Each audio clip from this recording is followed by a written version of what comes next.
नमस्कार, मी मोहिनी सोनार. आपण पाहताय आज दिनांक. आजच्या या बुलेटिनमध्ये सगळ्या बातम्यांचा आढावा घेणार आहोत. मात्र सुरुवातीला पाहूयात हेडलाईन्स.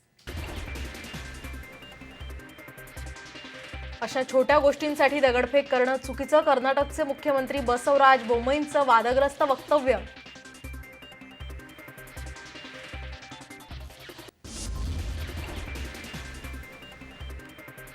बंगळुरू प्रकरणी मुख्यमंत्री उद्धव ठाकरेंची मोदींकडे कारवाईची मागणी. कर्नाटक सरकारविरोधात मुंबईत शिवसैनिकांची जोरदार निदर्शनं.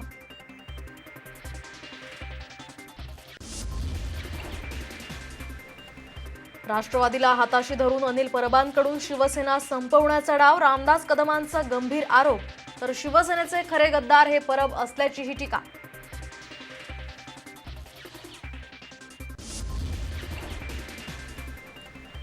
अमरावतीमध्ये झाला तो प्रयत्न पुन्हा जर महाराष्ट्रामध्ये झाला तर सोडायचं नाही. अमरावतीची पुनरावृत्ती झाल्यास गय करू नका. राज ठाकरेंच्या औरंगाबादच्या दौऱ्यादरम्यान कार्यकर्त्यांना आदेश. भाषणाचा व्हिडिओ मनसे नेते संदीप देशपांडेंकडून ट्विट.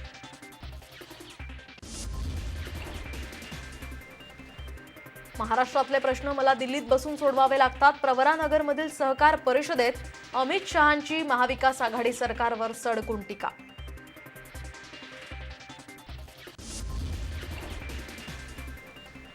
आजपासून सीएनजी आणि घरगुती पाईप गॅसचे दर वाढले. सीएनजीच्या दरात 2 रुपयांची वाढ तर डोमेस्टिक पीएनजीच्या दरात 1 रुपये 50 पैशांची वाढ.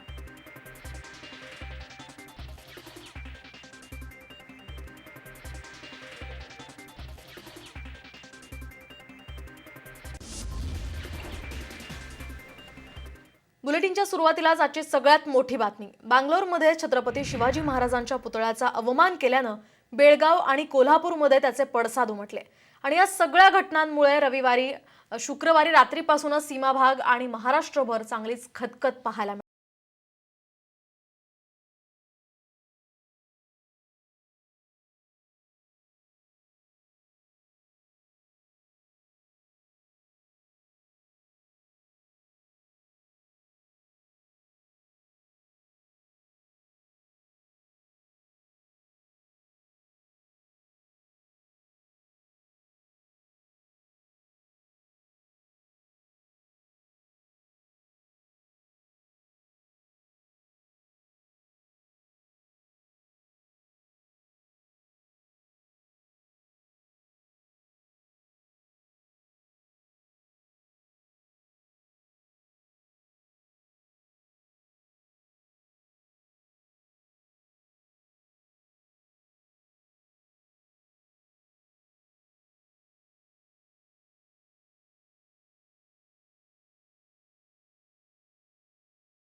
अवमान करणाऱ्या गोष्टींना ह्या कर्नाटक राज्यामध्ये ज्या पद्धतीनं हे चाललेलं आहे, हे समस्त सीमावासी आणि मराठी माणसाने, हिंदू माणसं कधीही खपवून घेणार नाहीत. आणि या संदर्भात आम्ही अडवणूक केलेल्यांचा या डिपार्टमेंटचा आम्ही जाहीर निषेध करतोय. महाराष्ट्रात पुणे, सांगली, कोल्हापूर, सोलापूर आणि उस्मानाबाद मध्येही या अवमानकारक घटनेचे पडसाद उमटले. दोषींवर कारवाई करायचं सोडून कर्नाटकच्या मुख्यमंत्र्यांनी या वादात आणखी तेल ओतलं. पुतळ्याचा अवमान ही गोष्ट छोटी आहे असं म्हणण्यापर्यंत मुख्यमंत्री बसवराज बोम्मई यांची मजल गेली. ಒಂದೇ ನಿಮಿಷ ಇನ್ನಷ್ಟು ಕಠಿಣ ಕ್ರಮಗಳನ್ನು ತೆಗೆದುಕೊಳ್ತೇವೆ. ಈ ಥರ ಘಟನೆಗಳು ಸಣ್ಣ ಪುಟ್ಟ ವಿಚಾರದಲ್ಲಿ ಘಟನೆ ಮಾಡುವಂಥದ್ದು, ಕಲ್ಲು ತೂರಾಟ ಮಾಡುವಂಥದ್ದು, ಸಾರ್ವಜನಿಕ ಆಸ್ತಿ ಪಾಸ್ತಿ ಹಾನಿ ಮಾಡುವಂಥದ್ದು, ಸರ್ಕಾರ ವಾಹನ ಆಸ್ತಿ ಮಾಡುವಂಥದ್ದು ಕಾನೂನು ಬಾಹಿರ. ಈ ಥರ ಪುನಃ ಆಗದಂತೆ ಪೊಲೀಸರಿಗೆ ಒಂದು ದೀರ್ಘಾವಧಿ ಕ್ರಮವನ್ನು ತೆಗೆದುಕೊಳ್ಳೋದಕ್ಕೂ ಕೂಡ ನಾನು सूचनेಯನ್ನು ಕೊಟ್ಟಿದ್ದೇನೆ. ಒಂದು इतिहासाचा धांडोळा घेतला तर बंगळुरू शहर वसवण्यात शहाजी राजेंचा मोलाचा वाटा होता. यासाठी कृतज्ञता व्यक्त करायची सोडून कर्नाटकची चिथावणीखोर नाटकं काही थांबण्याचं नाव घेत नाहीयेत. संभाजी थोरात, साम टीव्ही न्यूज, बेळगाव. तर कर्नाटकमधील या घटनेचा मुख्यमंत्री उद्धव ठाकरे यांनी देखील निषेध केलाय.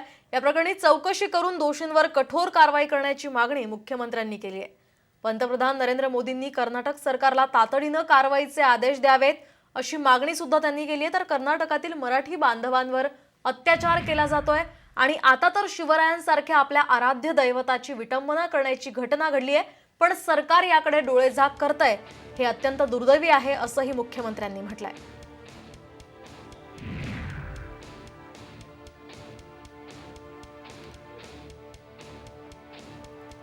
तर बंगळुरूमधील घटनेचे मुंबईत सुद्धा पडसाद उमटल्याचं पाहायला मिळालंय। मुंबईमध्ये शिवालयासमोर शिवसेना कार्यकर्त्यांनी कर्नाटक सरकार विरोधात जोरदार निदर्शनं केली आहेत।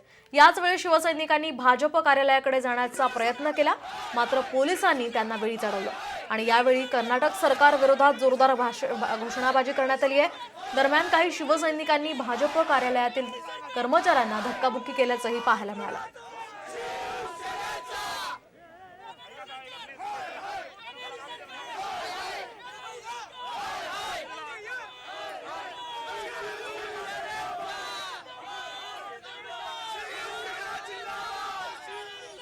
बेंगळुरूमध्ये शिवाजी महाराजांच्या पुतळ्याची विटंबना होते, त्या ठिकाणी विटंबना झाल्यानंतर देशभराचे प्रतिसाद उमटत आहेत, मुंबईत उमटत आहेत, महाराष्ट्रात उमटत आहेत। मुंबईमध्ये ही मुस्कटदाबी कशासाठी? आम्ही निषेध करणार, कर्नाटक सरकारचा निषेध करणार, भाजपचा निषेध करणार, केंद्र सरकारचा निषेध करणार आणि जी त्यांनी मुक्तफळं उधळली आहेत मुख्यमंत्री बोपईंनी, त्याचा तीव्र शब्दात निषेध करतो, धिक्कार करतो आणि शिवरायांचा अपमान महाराष्ट्र सहन करून घेणार। तर छत्रपती शिवाजी महाराजांच्या पुतळ्याची विटंबना करण्याच्या दुर्दैवी प्रकाराचा निषेध करावा तेवढा कमीच आहे असं एकनाथ शिंदे म्हणाले। त्याचबरोबर कर्नाटकच्या मुख्यमंत्र्यांचं वक्तव्य हे बेताल आहे असं देखील ते म्हणाले। राष्ट्रवादीचे आमदार अमोल मिटकरी यांनी सुद्धा बोम्मई यांच्या वक्तव्याचा निषेध केला। तर आपण पाहतोय बोम्मई यांनी ही छोटी गोष्ट असून या संदर्भात दगडफेक करणं हे चुकीचं आहे असं म्हटलं होतं आणि शिवरायांच्या पुतळ्याची विटंबना करणं ही छोटी गोष्ट बोम्मई यांना वाटते, याचे आता सगळीकडे पडसाद उमटलेले पाहायला मिळतात। आपल्या आराध्य दैवताचा अशा प्रकारचा अवमान करणं, याची निंदा करावी तेवढी थोडीच आहे आणि यावर एवढ्या मोठ्या घटनेवर कर्नाटकच्या मुख्यमंत्र्यांनी हे प्रकरण क्षुल्लक आहे असं वक्तव्य करणं म्हणजे जखमेवर मीठ चोळण्यासारखं आहे। त्या वक्तव्याचा देखील निषेध करावा तेवढा थोडाच आहे। यापूर्वी देखील छत्रपती शिवाजी महाराजांचा अवमान करणाऱ्या घटना अनेक घडलेल्या आहेत आणि म्हणून ज्या समाजकंटकांनी हे कृत्य केलेलं आहे त्यांच्यावर कठोर कारवाई झाली पाहिजे। शिवाजी महाराजांच्या पुतळ्याची अशा प्रकारे विटंबना करणारे हे जे कोणी नराधम आहेत ते कर्नाटक सरकारने पहिल्यांदा तर यांना शोधून काढायला पाहिजे होतं। मात्र कर्नाटकचे भारतीय जनता पार्टीचे मुख्यमंत्री बसवराज बोमैया यांनी असं म्हटलं, त्यावर कळस असा केला की शिवाजी महाराजांचा अपमान म्हणजे ही आमच्याकरता फार लहान गोष्ट आहे। म्हणजे एकंदरीत महाराष्ट्रातील आणि देशातील जनतेने एक गोष्ट लक्षात घेतली पाहिजे की भारतीय जनता पार्टीचे महाराष्ट्रातील लोक असू देत किंवा कर्नाटकमधील लोक असू देत, या लोकांना छत्रपती शिवाजी महाराजांची विटंबना म्हणजे कमी त्यांच्या दृष्टीने कमी विषय वाटतो। त्यांना नरेंद्र मोदी हे महाराजांपेक्षा ग्रेट वाटतात। दरम्यान विरोधी पक्षनेते देवेंद्र फडणवीस यांनी सुद्धा बंगळुरूतील या घटनेचा ट्विट करत निषेध व्यक्त केलाय। आपण पाहूयात। तर आमचे आदर्श छत्रपती शिवाजी महाराज हे केवळ महाराष्ट्र नाही तर संपूर्ण देशाचे दैवत आहेत। राज्यांच्या आणि पक्षांच्या सीमा आमच्या या आदर्शाच्या सन्मानाआड कधीही येणार नाहीत असं ट्विट करत फडणवीसांनी निषेध केला आहे। त्यामुळे देशाच्या कुठल्याही भागात शिवछत्रपतींचा अवमान होत असेल तर त्या विकृतीचा निषेधच, ज्यांनी संपूर्ण राष्ट्र एकसंध केलं अशा छत्रपती शिवाजी महाराजांचा अवमान सहन केला जाणार नाही आणि हे कर्नाटकचे मुख्यमंत्री बसवराज बोम्मई यांनी सुद्धा स्पष्ट केलंय।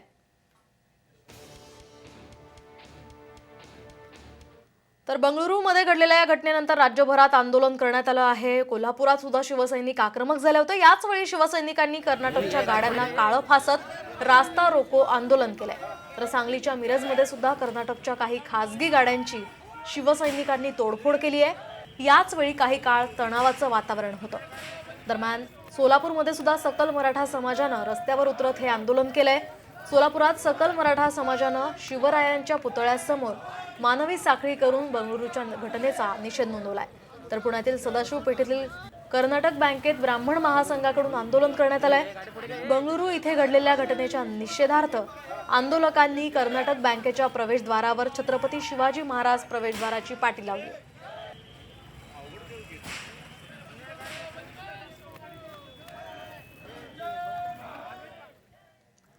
शिवसेनेतलं भांडण आता चव्हाट्यावर आलंय. कोकणातले शिवसेना नेते रामदास कदम यांनी शिवसेना परबांवर शिवसेना संपवायला ते निघाल्याचे आरोप केलेत. पाहुयात एक खास रिपोर्ट. मी नाही, अनिल परब गद्दार. शिवसेना संपवायला निघालेत परब. कदमांचा अनिल परबांवर आरोप.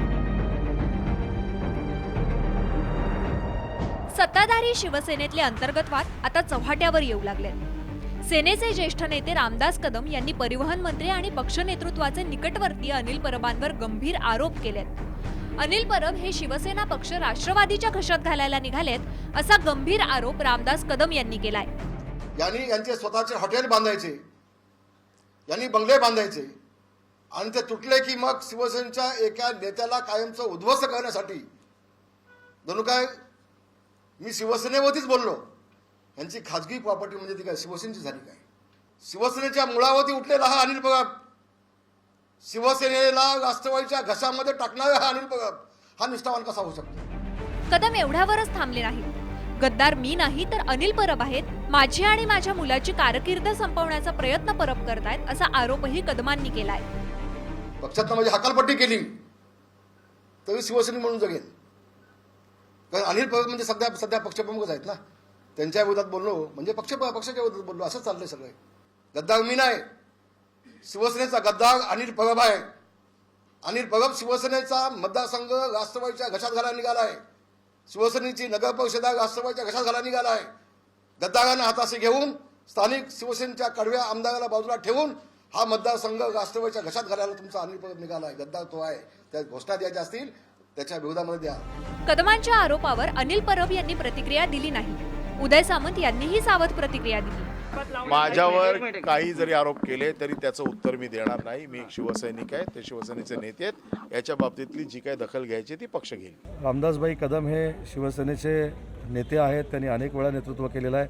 त्याच्यामुळे त्यांच्या टीकेवर बोलणं माझ्यासारख्या शिवसैनिकांना योग्य आहे असं मला वाटत नाही. आता सेनेतल्या कलहावर भाजपनं प्रतिक्रिया दिली नाही तर नवलच.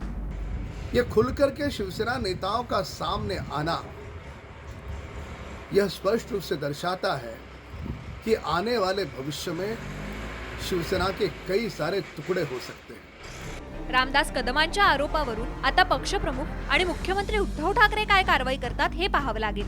रश्मी पुराणिकसह ब्युरो रिपोर्ट, साम टीव्ही न्यूज. अमृतसरमधील सुवर्ण मंदिरात आज एक धक्कादायक अशी घटना घडली. मंदिराच्या गाभाऱ्यात ठेवलेल्या तलवारीला स्पर्श करण्याचा प्रयत्न एका युवकानं केला आणि हा युवक नेमका कोण होता हे अद्याप कळू शकलेलं नाही.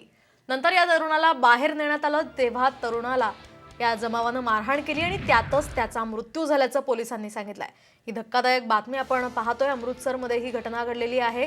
सुवर्ण मंदिरामध्ये ही घटना घडली आहे. मंदिराच्या गाभाऱ्यात ठेवलेल्या तलवारीला स्पर्श करण्याचा प्रयत्न एका युवकानं केला. हा युवक नेमका कोण होता हे अद्याप कळू शकलेलं नाहीये. मात्र या तरुणाला जमावानं बेदम मारहाण केली आणि त्यानंतरच त्याचा मृत्यू झाल्याचं पोलिसांनी सांगितलंय. तर आपण पाहतो या दृश्यांच्या माध्यमातून या ठिकाणी या तलवारीला स्पर्श करण्यासाठी हा युवक गेला असता अचानक जमावानं त्याला मारहाण केली आणि या मारहाणीतच या युवकाचा दुर्दैवी मृत्यू झालेला आहे. अमृतसरमधील सुवर्ण मंदिरामध्ये ही धक्कादायक घटना आज घडली आहे आणि आपण पाहू शकतो या दृश्यांच्या माध्यमातून पूजा चालू असताना अचानक हा तरुण त्या ठिकाणी तलवारीला स्पर्श करण्यासाठी गेला असता त्याला काही जणांनी बाहेर काढलं आणि या जमावानं त्याला बेदम मारहाण केली आहे आणि या मारहाणी दरम्यान त्याचा मृत्यू झालाय. या संदर्भात आपण अधिक माहिती जाणून घेऊयात आमचे प्रतिनिधी अमेय चुंबळे यांच्याकडून. अमेय, काय सांगाल या तरुणाचा धक्कादायक मृत्यू या ठिकाणी झाला असल्याचं आपण पाहतोय? हो, याच्यामध्ये जर आपण बघितलं तर संध्याकाळी 7 ते पावणे 8च्या दरम्यान आपण जर का अमृतसरच्या गोल्डन टेम्पल मध्ये कधीही गेलो तर तिकडे जी मोठी रांग असते ती थांबवण्यात आलेली असते. कारण तिकडे एक महत्वाची संध्याकाळची प्रार्थना सुरू असते. हीच म्हणजे अशीच ही प्रार्थना आजही सुरू होती आणि अशा आणि ह्या दरम्यान जेव्हा पूर्ण लाईन थांबली होती तेव्हा एक तरुण अचानक त्या गाभाऱ्यात घुसला.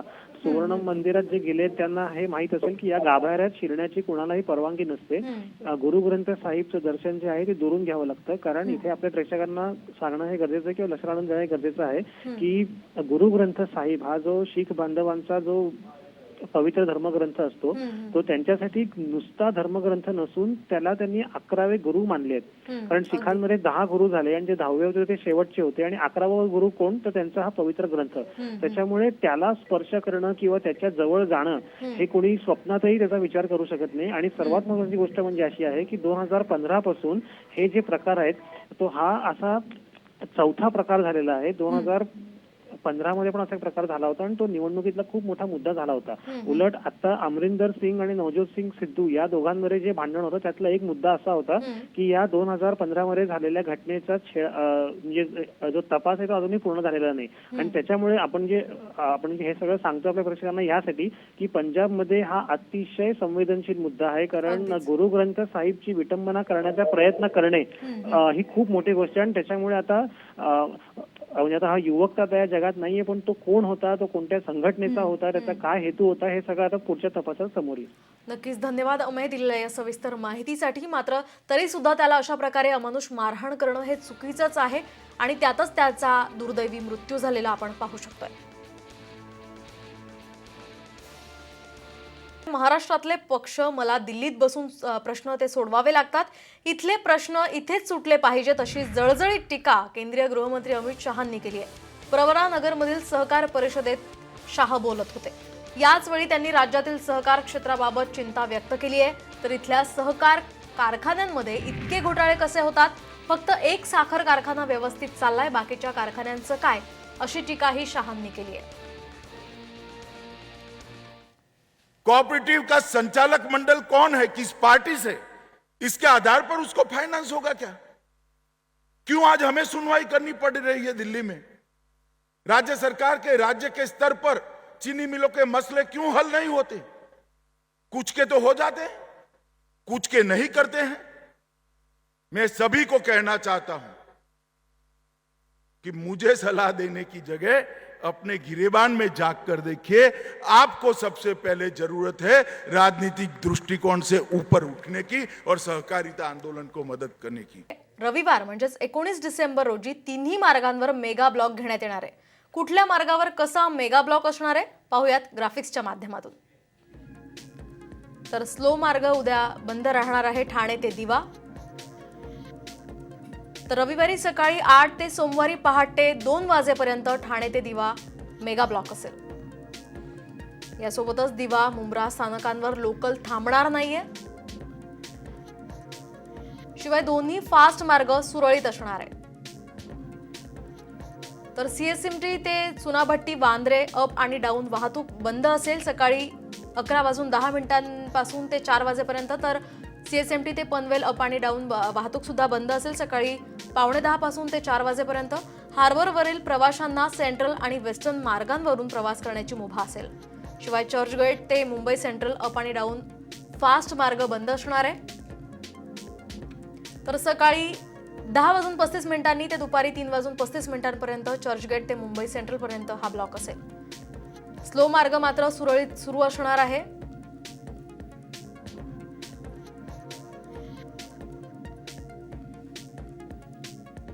आणखीन एक महत्त्वाची ब्रेकिंग बातमी आहे. टीईटी परीक्षा पेपर फुटी घोटाळ्या प्रकरणी महाराष्ट्र राज्य परीक्षा परिषदेचे आयुक्त तुकाराम सुपे याला बेड्या ठोकण्यात आल्यात आणि त्यानंतर साम टीव्हीच्या हाती 2 ऑडिओ क्लिप्स लागल्यात. या ऑडिओ क्लिपनुसार या संपूर्ण घोटाळ्याची पाळंमुळं आता जालना जिल्ह्यांपर्यंत पोहोचली आहे आणि या ऑडिओ क्लिपमध्ये एजंट आणि योगेश जाधव यांच्या संभाषणादरम्यान जालना जिल्ह्यातील एका प्राध्यापकाचा आणि शिक्षकाचा पेपरफुटी घोटाळा प्रकरणी संबंध असल्याचं समोर आलंय. नेमके हे घोटाळेबाज शिक्षक आणि प्राध्यापक कोण आहेत याचा शोध घेण्यासाठी साम टीव्हीची टीम त्यांच्या घरापर्यंत पोहोचली आहे. तर सुनील कायंदे यांच्या वाटून फाटा इथल्या निवासस्थानी पत्नी, आई वडील त्यांचे गुन्हे शाखेकडून चौकशी सुरू करण्यात आली आणि तर दिलीप जायभाई यांच्या जालन्यातील शकुंतला नगर इथल्या निवासस्थानी सुद्धा पुणे गुन्हे शाखेच्या पथकाकडून चौकशी सुरू असल्याची माहिती आहे. या प्रकरणी मोठे धागेदोरे हाती लागण्याची सुद्धा शक्यता आहे. तर या आरोपांनंतर सुनील यांचे वडील अर्जुन कायंदे यांनी साम टीव्हीशी बोलताना हे सर्व आरोप फेटाळले आहेत. आरोप करणारा माझा भाचा असून तो वारंवार माझ्या मुलाला पैशांची मागणी करत होता आणि त्याला पैसे देण्यास नकार दिल्यानं त्यांनी हे खोटे आरोप केल्याचं त्यांनी म्हटलंय. तर कायंदे यांच्या पत्नी नंदा कायंदे यांनी सुद्धा या प्रकरणाशी आमचा कुठलाही संबंध नसल्याचं म्हटलंय. हा प्रकार सगळा खोटा आहे. हे काही सत्य काहीच नाही याच्यामध्ये. आरोप करणारा आमचा नातेवाईक आहे. त्याचे जाणण्याला कळाशीच तो करतो. मागं 2 वर्षापूर्वी तो आम्हाला क्लास वाढवायकरता पैसे मागू लागला. 1 लाख रुपये द्या म्हणून आम्ही काही दिले नाही. पुन्हा एकूण अशा मागू लागला, पैसे दिले नाही आणि त्याचा राग धरून त्यानं आमच्यावर खोटे आरोप केलेले आहेत. यात काही तथ्य काहीच नाही. वाटल्यास आमच्या मुलाचं मागचं रेकॉर्ड पहा तुम्ही काही आहे का कधी याच्या अगोदरचं. हा सगळा सरळ सरळ खोटा आरोप केलेला आहे माझ्या पतीवर. त्यांनी ज्यावेळेस त्याला अकॅडमी टाकायची होती गेल्या वर्षी, त्यावेळेस तो म्हणला की तू काय कर, ह्या अकॅडमीमध्ये पार्टनरशिप हो. त्यावेळेस हे नाही म्हणले की बाबा मला माझी नोकरी करायची, मी काही हे करत नाही. तर तेव्हापासून त्याच्या मनात ती आडी होती आणि हाच डाव साधून, मित्रपणाचा डाव साधून त्यानं आमच्या पतीवर खोटे आरोप केलेले आहेत. स्वप्नील लोणकर पाठोपाठ आता आणखी एका एमपीएससीच्या परीक्षार्थीनं आत्महत्या केली आहे. आत्महत्या हा उपाय नक्कीच नाही, पण त्यामागचं कारण मान्य करून आता तरी एमपीएससीच्या परीक्षा वेळेत होणार का, हा खरा प्रश्न आहे. काय पद्धती गेलं काय शासनाला मागू साहेब, पण काय शासन मला द्यायची रे मला. आणखी एका एमपीएससी विद्यार्थ्याची आत्महत्या. मल्हारी बारावकरनं घेतला गळफास.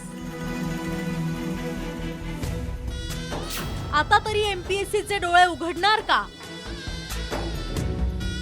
डोळ्यात अधिकारी बनण्याची स्वप्न, घरातली आर्थिक स्थिती हालाखीची असूनही बापानं जमीन विकली आणि मुलाच्या शिक्षणाचा खर्च केला, पण एमपीएससीची परीक्षाच झाली नाही. आणि याच नैराश्यातून मल्हारी बारवकर या तरुणानं गळफास घेऊन आत्महत्या केली. पुणे जिल्ह्यातील दौंड तालुक्यातल्या देऊळगाव गाडा या गावात घडलेली ही घटना सर्वांच्याच मनाला चटका लावून गेली आहे. सोन्यासारखा मुलगा गेला, आता काय गमवायचं राहिलंय असं म्हणत वडील नामदेव बारवकर यांना हुंदका फुटला. काय शासनाला मागू साहेब, पण काय शासन मला द्यायची रे मला. माझं जे हक्काचं होते ते गेलं. काय मागू शासनाला, शासनाने ठरवायचे काय द्यायचे का नाही द्यायचे. तुम्ही काय सांगू साहेब, हे द्या ते द्या म्हणून. सोन्यासाठी फक्त माझी एक मुलगी एवढी राहिली, मुलगा तर याला एकच मुलगी माझी. मल्हारीनं कोरोनाच्या आधी सुद्धा एमपीएससीची परीक्षा दिली होती, त्यात त्याला यश आलं नाही. आता कोरोनाचा धोका तुलनेनं कमी होऊन सुद्धा एमपीएससीची परीक्षा होत नाहीये, त्यामुळे मल्हारीला नैराश्य आलं आणि त्यानं हे टोकाचं पाऊल उचललं. कसं होतं की मी कामाला लागन आणि आई बापाला सुख देईन, ते फक्त आम्हाला काय सुख लावणार होता ते आमच्या मनाला माहिती की ते काय सुख लावणार होता. म्हातारपणची काठी आमची गेली ना, तर काय करणार आहे सरकार सुख लावायला आमच्यासाठी. एमपीएससीच्या प्रामाणिकतेवर कधीच कुणाला संशय नसतो, मात्र परीक्षा वेळेत घेणं, त्यांचे निकाल वेळेत लावणं हेही तितकंच महत्वाचं असतं. आधी स्वप्नील, आता मल्हारी या दोघांनी ऐन तारुण्यात कायमचे डोळे मिटले. मात्र यामुळे आता तरी एमपीएससीचे डोळे उघडणार का, हा खरा सवाल आहे. मंगेश कचरे, साम टीव्ही न्यूज, दौंड.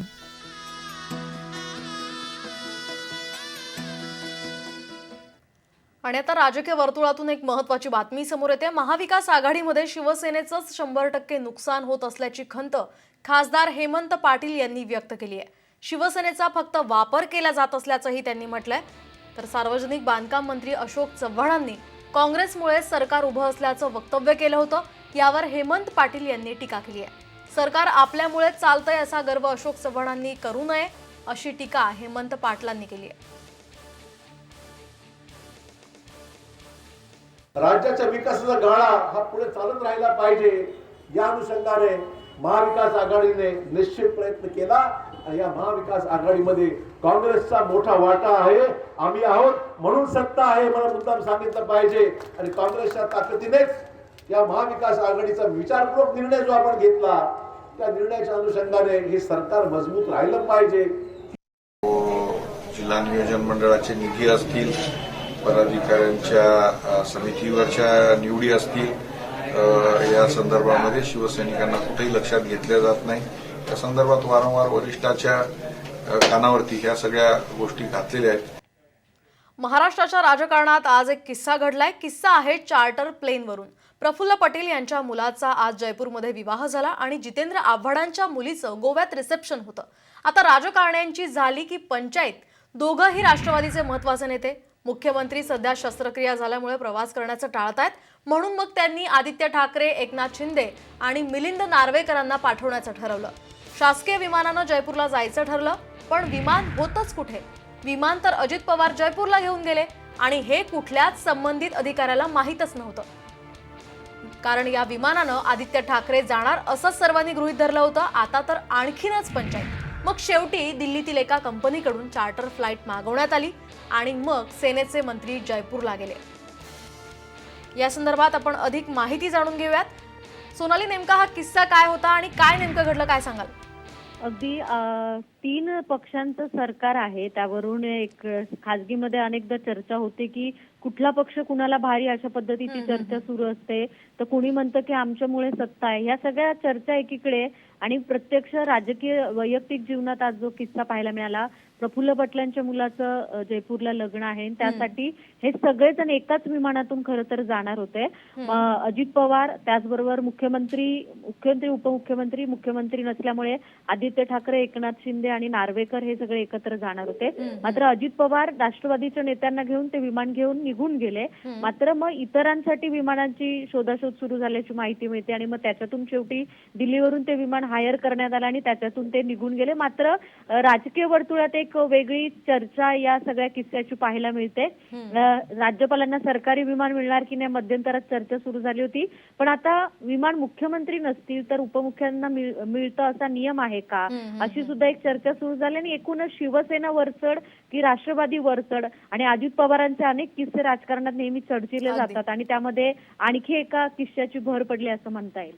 नक्कीच असंच म्हणता येईल. धन्यवाद सोनाली दिलेल्या या सविस्तर माहितीसाठी. भारताचे कोविड टास्क फोर्स प्रमुख आणि नीती आयोगाच्या आरोग्य विभागाचे सदस्य डॉक्टर VK पॉल यांनी सर्वात मोठी भीती व्यक्त केली आहे.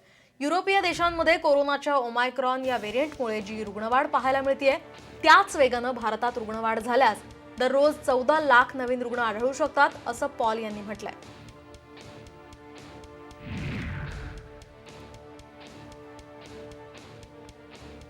पार्टली ओमिक्रॉन से हो रहा है, ऐसा ही दिखाई दे रहा है. बट द फैक्ट रिमेन्स कि यूरोप के देश एक बहुत ही सीरियस परिस्थिति से गुजर रहे हैं.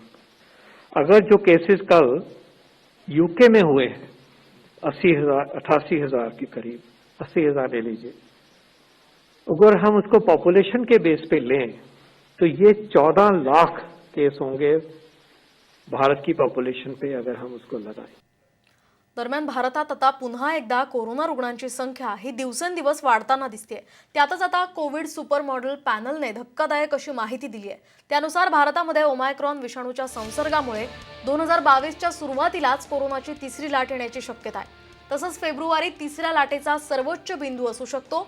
सध्या भारतात दररोज नव्यानं आढळणाऱ्या कोरोना रुग्णांची संख्या ही 7,500 पर्यंत गेली आहे. भारतात ओमायक्रॉनची 3री लाट येऊ शकते, पण ती कोरोनाच्या दुसऱ्या लाटेपेक्षा सौम्य असेल. ही 3री लाट फेब्रुवारी 2022 मध्ये येण्याची शक्यता आहे, असं कमिटीचे प्रमुख विद्यासागर म्हणाले.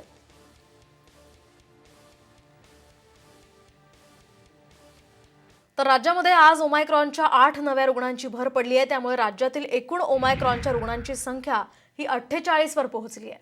आज सापडलेल्या 8 रुग्णांपैकी साताऱ्यामध्ये 3, मुंबई विमानतळावरील सर्वेक्षणात 4, तर पुण्यामध्ये 1 रुग्ण सापडलाय.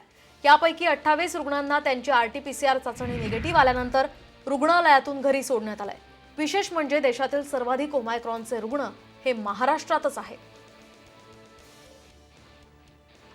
आता CNG आणि घरगुती गॅस पाईपलाईनचे दर सुद्धा वाढले आहेत. त्यामुळे सर्वसामान्यांच्या खिशाला आणखीनच झळ बसणार आहे. तर आजपासून नवे दर लागू झालेत. यानुसार CNGचा दर हा 2 रुपये प्रति किलोनं वाढवण्यात आलाय. दरम्यान डोमेस्टिक PNGचा दर हा 1 रुपये 50 पैशांनी वाढवण्यात आला. ही दरवाढ 17 आणि 18 डिसेंबरच्या मध्यरात्रीपासून लागू होणार आहे आणि ही दरवाढ मुंबईत केली जाणार असल्याचं MGLनं सांगितलंय. त्यामुळे दर वाढवल्यानंतर CNGचे नवे दर हे 63 रुपये 50 पैसे आणि PNGचे नवे दर हे 38 रुपये होणार आहे.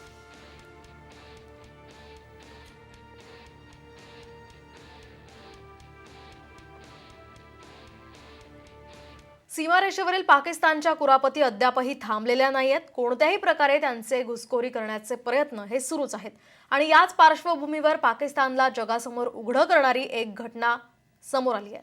सीमा सुरक्षा दलानं आज फिरोजपूर सेक्टरमध्ये पाकिस्तानमधून आलेले एक ड्रोन यशस्वीरित्या पकडलेलं आहे. एवढंच नाही तर हे ड्रोन मेड इन चायना बनावटीचं असल्याचंही समोर आलंय. भारतीय लष्कराला असा संशय आहे की हे ड्रोन हेरोईन किंवा शस्त्रांची एखादी खेप भारतीय हद्दीमध्ये फेकून परत जात होतं.